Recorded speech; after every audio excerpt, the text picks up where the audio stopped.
di uno dei velivoli simbolo della nostra aeronautica militare, quello che per molti appassionati di volo rappresenta il grande sogno di sempre, inconfondibile. Rombo dei motori. Signore e signori, questo è il Tornado del reparto sperimentale volo, che arriva così, un ingresso dirompente ad una velocità di 950 km/h ad iniziare la dimostrazione tecnica in volo con una virata Schneider di 270 gradi effettuata a 5G e mezzo. In cabina di pilotaggio il maggiore Aniello Violetti piloci cosa significa esattamente volare un Tornado guardando la Terra da una prospettiva leggermente diversa. In volo rovescio di fronte a noi il PA200 del reparto sperimentale.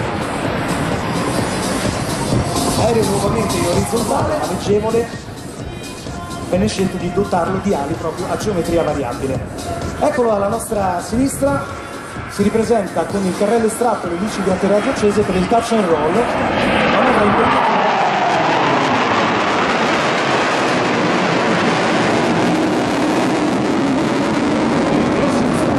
Ora delle rotazioni sull'asse orizzontale.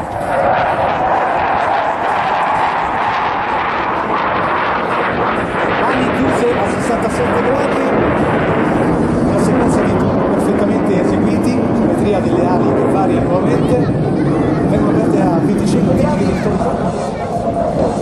eccolo di fronte a noi.